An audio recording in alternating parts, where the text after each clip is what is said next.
បាទសួស្តីកូនកូនទាំងអស់គ្នាថ្ងៃនេះយើងនឹងរៀនមេរៀនទី3ស្រៈនិស្ស័យ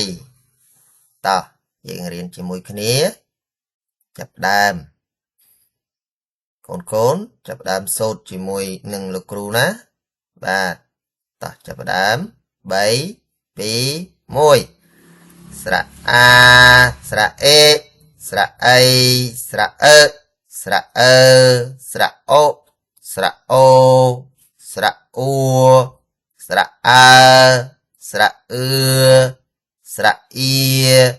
ស្រៈអេស្រៈអែស្រៈអៃស្រៈអោស្រៈអោស្រៈអ៊ំ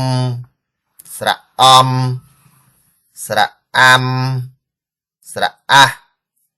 ស្រៈអុសស្រៈអេសស្រៈអោះបាទឥឡូវកូនបានបញ្ចប់វាតោះយើងអានម្ដងទៀតស្រៈអាស្រៈអេស្រៈអីស្រៈអឺស្រៈអឺស្រៈអូស្រៈអូ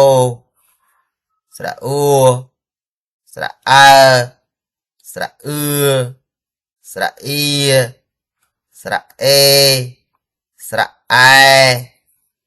ស្រៈអៃស្រៈអោស្រៈអៅស្រៈអ៊ំស្រៈអំស្រៈអាំស្រៈអាស់ស្រៈអុស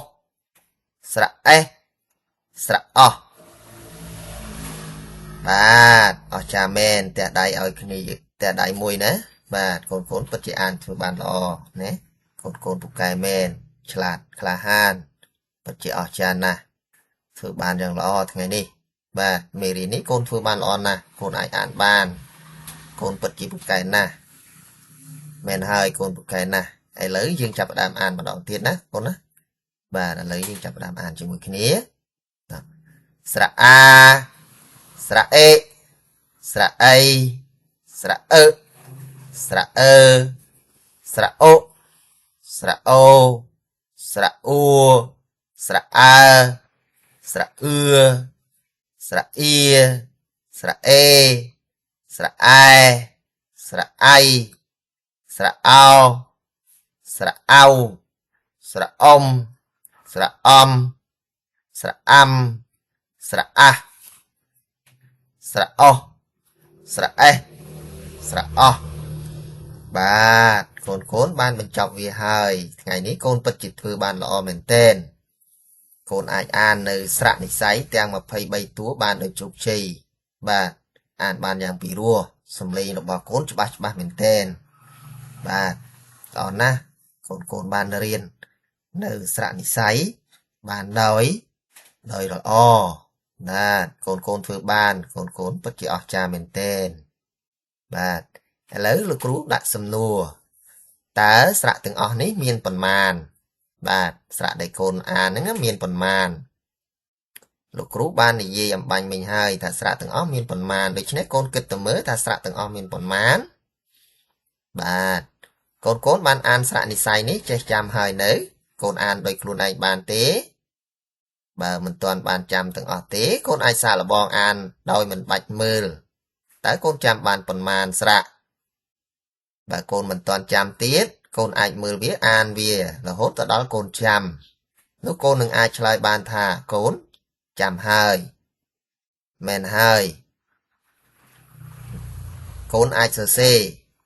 នៅស្រៈនិស្ស័យនេះឲ្យបាន3ចប់ណាកូនសរសេរវាឲ្យបាន3ចប់បើកូនអាចនឹងសរសេរឲ្យបានលឿននេះរឹតតែអស្ចារ្យលោកគ្រូពិតជាសូមសរសើរកូនណាដែលកូនអាចសរសេរវាបានយ៉ាងច្រើនដូចនេះកុំភ្លេចណាអានស្រៈនេះឲ្យម៉ាក់ប៉ាម៉ែពុករបស់កូនស្ដាប់ឲ្យពួកគាត់មានក្តីសប្បាយរីករាយនិងសប្បាយចិត្តជាខ្លាំងដើម្បីឲ្យគាត់ឲ្យអាហារឆ្ងាញ់ឲ្យកូនញ៉ាំមែនអត់កូនអាចនឹងសុំអាហារម៉ាក់ប៉ាដែលឆ្ងាញ់ដែលកូនចង់ញ៉ាំតែកូនត្រូវអានស្រៈនិស្ស័យទាំងអស់នេះឲ្យម៉ាក់ប៉ារបស់កូនបានស្ដាប់ មែនហើយកូនអានឲ្យបានច្រើនម៉ាក់ប៉ាពិតជាសប្បាយចិត្តជាចុងក្រោយពេលដែលកូនអាននៅស្រៈទាំងអស់នេះលឺនិងច្បាស់តើកូនមានអារម្មណ៍យ៉ាងម៉េចដែរមែនហើយនៅពេលដែលកូនបានអានវាយ៉ាងលឺដូចនេះតើក្នុងចិត្តរបស់កូនមានអារម្មណ៍ដូចម្ដេចរំភើបសប្បាយចិត្តរីករាយបាទនេះជាអារម្មណ៍របស់កូនបាទជាចុងក្រោយលោកគ្រូសូមជូនពរឲ្យកូនមាននូវសិរីសួស្តីសុខភាពល្អកម្លាំងរឹងមាំសិរីសួស្តី